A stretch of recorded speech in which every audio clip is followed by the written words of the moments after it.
நீல நிற ஜோதி நம்ம தொடர்ற எல்லாருக்குள்ளேயும் என்ன ஒரே ஒரு செயல்னா, நம்ம கண்டறிந்து தான் ஒரு வேலை செய்வோம். அது காலத்தை உணர்ந்து தான் ஒரு வேலை செய்வோம். அதுக்கு சில சூழலுக்கு ஏற்ற மாதிரி, அந்தந்த காலத்துக்கு ஏற்ற மாதிரி, அந்தந்த இடத்துல நம்மளுடைய வளர்ச்சி எப்படி இருக்கோ, நம்மளுடைய தியானத்தில் என்ன மாற்றம் இருக்கோ, அது அனுபவமாக மக்கள்கிட்ட நம்ம கூறுறோம், மக்கள்கிட்ட சொல்கிறோம். அதுலேருந்து மேன்மை அடைகிறதுக்கான ஒரு வாய்ப்பை உருவாக்குறோம். அதே மாதிரி தான் அன்னதானம் கூட நாம் திட்டமிடலை. அது இந்த காலகட்டத்தில் திருவண்ணாமலையில் நடக்கப்பட்டு ஆகணுங்கிறதுக்காக தான் அது நடக்குது. திருவண்ணாமலையில் நான் இருக்கிறது கூட அது ஒரு பெரிய காலக்கணக்காக இருக்குது. அது ஒரு பெரிய செயலாக இருக்குது. அது ஒரு பெரிய ரகசியமாக இருக்குது. அது நான் அங்கே இருந்து இந்த வேலை இப்படி தான் தொடங்கப்பட்டு ஆகணும்னு அது ஒரு காலத்தோடைய சூழலோடைய வெட்டவெளியோடைய கணக்காக இருக்குது. அதுபடி தான் நடக்கிறது. நம்ம திருவண்ணாமலையில் இருக்கிற வீடு யதார்த்தமாக இந்த இடத்துல ஒரு வீடு இருக்குது, அந்த வீட்டில் போய் நீ அமரு அப்படிங்கும்போது அதை நம்ம வாடகைக்கு தான் எடுத்தோம், இப்பயும் வாடகைக்கு தான் இருக்கிறோம். அதுக்குள்ளே நம்ம எப்பெல்லாம் எல்லா நகரங்களுக்கும் நம்ம சுற்றி தெரிந்தோம், எப்போ நமக்கு வாய்ப்பு கிடைக்கும்போது இந்த வீட்டில் வந்து கொஞ்சம் அமரலாம் அப்படின்னு டைம் இருக்கும்போது பல நாள் அந்த வீடு சாத்தி தான் இருந்துச்சு. சமீப காலமாக தான் அந்த வீட்டில் கொஞ்ச நாள் நம்ம அங்கே இருக்கிறோம். அப்போ அங்கே இருக்கும்போது நமக்குள்ளே ஏற்பட்ட மாற்றத்தினால, ஒரு அனுபவத்தினால அங்கே ஒரு அன்னதானம் கொடுக்க வேண்டிய ஒரு சூழல் உருவாகி, அது பெரிய ஒரு சூழலாக ஆகி தினந்தோறும் அது அன்னதானம் கொடுக்கறதுக்கான ஒரு வாய்ப்பு உருவாகி அது இருக்குது. அப்போ அதை ஒரு அடுத்த விஷயமாக அதை இன்னும் விரிவுபடுத்துறதுக்கு அந்த உள்வினை, அந்த தியானத்தோட தீவிரம் வந்து என்னென்னா, அதுக்கான ஒரு இடத்துலேருந்து அது கொடுக்கப்பட்டாகணும்னு ஒரு இடத்த காட்டி கொடுக்கப்பட்டுச்சு. அப்போது ஒரு இடம் பார்த்தோம், வெட்ட வெளியில் ஒரு இடம் பார்த்தோம். அந்த இடமும் வாடகைக்கு உரிய இடம் தான், மாதம் வாடகைக்கு தான் அந்த இடத்தையே தர வாடகைக்கு எடுத்துருக்குறோம். அப்போ அந்த இடத்துக்குள்ளே ஒரு மிகப்பெரிய கூரை அமைக்கணும். முதல்ல அந்த போரெல்லாம் போட்டு இப்போ தான் அந்த ஒழுங்குக்கு வந்து இப்போ தான் அந்த கூரை அமைக்கிறதுக்கு தண்ணி தேவை. அதனால் அந்த போருக்காக மின்சார வசதி கிடையாது, மின்சாரத்துக்காக காத்திருந்தோம். அது இன்றைக்கி தான் பௌர்ணமி தினத்தை அன்னைக்குமா நமக்கு வெள்ளிக்கிழமை மாலை வந்து அதை கொடுத்தாங்க. அதுக்கப்புறம் அதை நம்ம மோட்டரை செட் பண்ணி நம்ம தான் அந்த கூரை அமைக்கிற பணியை தொடங்குகிறோம். இந்த பணி, இந்த வெட்டவெளியில் இருக்கிற இந்த பணி, இந்த அன்னதானம், இதெல்லாம் சடங்கு சம்பிரதாயம், சாமியார்கள், ஆசிரமம், மடங்கள் மாதிரி இல்லாமல் இது ஒரு ஆத்மார்த்தமாக ஒரு இறையோடைய அலைவரிசை இருக்கிற இடத்துல இந்தந்த மாதிரியெல்லாம் அது இயல்பாக நடக்குங்கிறதுக்கு இது ஒரு உதாரணமாக இருக்குது. இதை பார்க்குற எத்தனையோ பேர் என்னை பின்தொடர்ற யாரோ ஒருத்தர் தான் இதெல்லாம் பின்காலத்தில் அவங்க இதெல்லாம் பார்த்துக்க போகிறாங்க. இதெல்லாம் நம்மளுடைய நிறுவனமோ, நம்மளுடைய பிராண்டோ, நம்மளுடைய கம்பெனியோ அந்த மாதிரி எதுவும் கிடையாது. இதெல்லாம் வந்து இறைவனால் தீர்மானிக்கப்பட்ட ஒரு செயல். யாரோ ஒரு மாணவன் நம்ம தொடங்கி வைக்கிறத, நம்ம செயல் வைக்கிறத அவன் பார்த்துக்க போகிறான். அவன் வந்து இதை அடுத்தடுத்த இடத்துக்கு கூட்டிகிட்டு போகிறதுக்கு, மக்களுக்கு தேவையானதை கொடுக்கறதுக்கு ஒரு வாய்ப்பை உருவாக்க போகிறான். ஒரு இறை சக்தி, இறை செயல் ஒரு இடத்துல தோன்றுது, ஒரு இடத்துல உருவாகுதுன்னா அது பல புரட்சிகளையும், பல்வேறுபட்ட செயல்களையும், பல்வேறுபட்ட அலைவரிசைகளையும் அது உருவாக்கி அது சேமித்து வைக்கும். அதுக்குள்ள பல்வேறுபட்ட ஆன்மாக்கள் முன்னேறுவதற்கும் ஒரு நல்வழி நடக்கிறதுக்கும் ஒரு வாய்ப்பாக இருக்கும். அப்படி தான் திருவண்ணாமலையில் நடக்கிற நிகழ்வுகளை நான் பார்க்குறேன். அதுக்குள்ளே இருக்கிற எத்தனையோ ஆன்மாக்களுக்கு ஒரு நல்வழி படுற ஒரு விஷயமா இருக்கும்.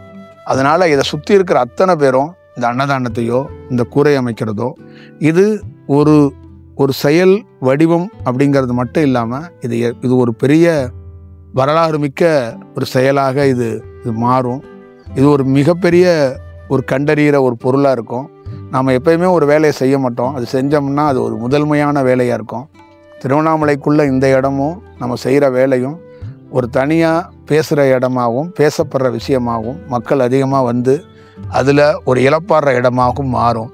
அதுக்கு எல்லாரும் சேர்ந்து ஒரு பெரிய பணியை நீங்களாக இயல்பாக செஞ்சால் நல்லாயிருக்கும். நீங்களாக இணைஞ்சு இதை அடுத்த விஷயத்துக்குள்ளே எல்லாரும் அந்த இயல்பாக அது நடக்கப்படணும். அது இயல்பாகவே இருக்கப்படணும். கிரியேட் பண்ணவே கூடாது. மனிதத்தன்மை வந்துடக்கூடாது. ஒரு பெரிய பிரச்சாரம் வந்துடக்கூடாது. பெரிய எந்த செயல்பாட்டுக்குள்ளேயும் வந்துடக்கூடாது. அதுக்குள்ளே தான் முதல் முறையாக கொஞ்சம் மாற்றத்தில் ஏதோ ஒரு பேரிடர் காலத்தில் நம்ம ஒரு என்ஜிஓ ஒன்று வச்சுருப்போம். அந்த மாதிரி என்ஜிஓ ஒன்று ஓப்பன் பண்ணி அதுக்குன்னு ஒரு அக்கௌண்ட்டை ஒன்று கொடுக்க சொல்லியிருக்கிறோம். அது என்னென்னா, ப்ரொசீஜராக அரசாங்கத்துக்குள்ளே சில வழிமுறைகள் இருக்குது, அதெல்லாம் அது இருக்கப்படணுங்கிறதுக்காக தான் அது. இது எல்லாம் இயல்பாக நடக்கும். இதுக்குள்ளே எந்த ஒரு விஷயமும் இருக்காது. நம்மக்கிட்ட எப்பயுமே இயல்பு மீறி எதுவுமே நம்மளுடைய அலைவரிசை பண்ண விடாது. எந்த மனிதனும் அரக்கனை நீங்கள் குட்டியாக இருந்து இங்கே போட்டிங்கனாலும் என்கிட்ட 10 நாள் கழித்து அவனே வந்து சேவை செய்கிறவனாக மாறிடுவான். நீங்கள் மதம் கொண்ட யானையை பிடிச்சி இழுத்துட்டு வந்தீங்கன்னா கூட அது 20 நாள் கழித்து அதுவே வேறு மாதிரி ஆகி போயிடும். அதனால் இது வந்து அந்த அலைவரிசையோட செயல் வடிவம். அதனால் இந்த மாதிரி ஒரு விஷயத்துக்குள்ளே பயணிக்கிற அத்தனை பேத்துக்குள்ளேயும் ஒரு மாற்றத்தை உருவாக்கணும். அது எல்லாரும் தன்னுடைய செயலாக இது முன்னெடுக்கணும். இது தான் செயல், தன்னுடையது அப்படிங்கிறதா இருக்கணும். அப்போ தான் இது வந்து ஒரு பெரிய விஷயமாக, இது ஒரு நல்ல செயலாக மாறும். எல்லாருக்கும் எல்லா விஷயமும் ஒரு கிளியராக ஒரு விஷயமாக அது உருவாக்குறதுக்கான வாய்ப்பு இருக்கும். யாரும் நம்மளை நோக்கி நம்ம வந்து ஒரு விஷயத்துக்குள்ளே வர்றதெல்லாம் இல்லை. இந்த அலைவரிசையே வர வச்சிரும். ஆனால் நம்மளை நோக்கி இருக்கிற அத்தனை பேத்துக்குள்ளேயும் உங்களுடைய இயல்புலேருந்து ஒரு நல்ல செயல்களை, நல்ல காரியத்தை செய்யறதுக்கு வாய்ப்பை உருவாக்கணும். நீங்கள் பார்த்துருக்கலாம், எத்தனையோ ஆசிரமங்கள், எத்தனையோ அன்னதானங்கள், எத்தனையோ குருமார்கள்.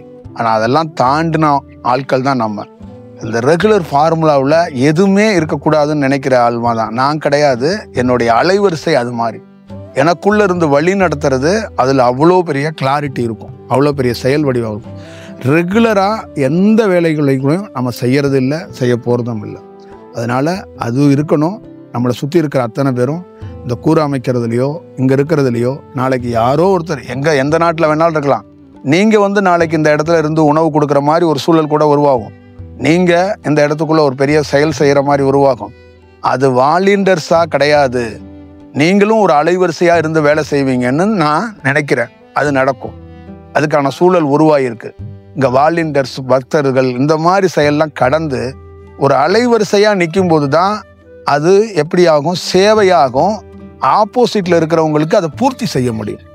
அலைவரிசையாக இல்லாமல் பக்தராவோ சிஷியராவோ இல்லை பக்தியாவோ நின்னீங்கன்னா ஆப்போசிட்டில் நிற்கிறவங்கள உங்களுக்கு தெரியாது, அதை பூர்த்தி செய்ய முடியாது. அப்போ என்ன ஆகும்னா அது ஏதோ ஒரு வேலை மாதிரி போயிடும். ஏதோ ஒரு வேலை மாதிரி போயிடக்கூடாது. இப்போ நம்ம சுற்றி இருக்கிற அத்தனை பேரும் மனிதர்கள் தான். இப்போ எல்லாரும் ஏன் இவ்வளோ பெரிய வேலை செய்கிறாங்கன்னா அந்த அலைவரிசை அவங்கள தடுத்து ஆட்கொண்டு அவங்கள நல்வழிப்படுத்துது. அவங்கள அதை ஒரு நல்ல செயலுக்குள்ளே கொண்டு வருது, நல்ல தன்மையை உருவாக்குது. அதுதான் வேணும் ஒரு விஷயத்துக்குள்ளே. அது ரொம்ப ரொம்ப முக்கியம்னு நான் வந்து கருதுகிறேன்.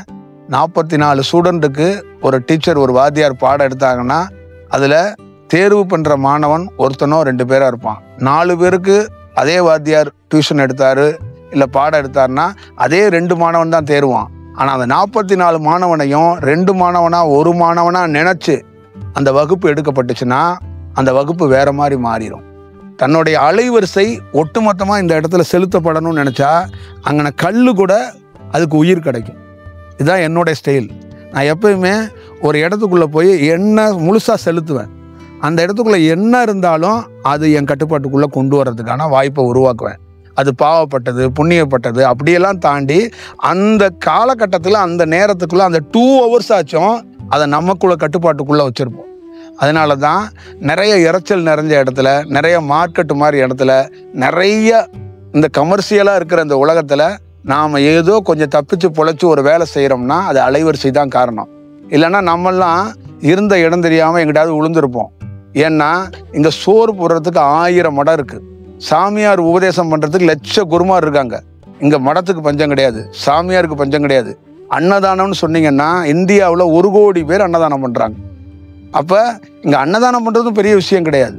ஆனால் அது அலைவரிசையாக பண்ணணும். அது இறை அந்த தன்மையிலேருந்து அந்த சக்தியிலேருந்து கொடுக்கப்படணும். அதுதான் மாற்றமாக இருக்கும். நான் சோறு கொடுக்கல, கடவுளையே சோத்துக்குள்ளே வச்சு கொடுக்கணும் அப்படின்னு நினைக்கிறேன். அப்போ அதுவும் தியானமாக இருக்கும், அதுவும் உபதேசமாக இருக்கும். அவன் பசிக்காக சாப்பிட வந்தவன் ஒரு நாள் தனக்குள்ள அந்த சோறு உள்ளே போய் அந்த அலைவரிசையில் நல்ல தன்மைக்கு மாறுறதுக்கு வாய்ப்பை உருவாக்குவான். இது எப்பயுமே நல்லா ஞாபகம் வச்சுக்கணும். எப்பயுமே ஒரு ஞானி இருக்கிற இடத்துல நம்ம போய் உட்கார்றது, நம்ம தியானம் பண்ணுறது, சாப்பிட்றது எல்லாமே நம்மளுடைய கேரக்டரை மாறுறது தான்.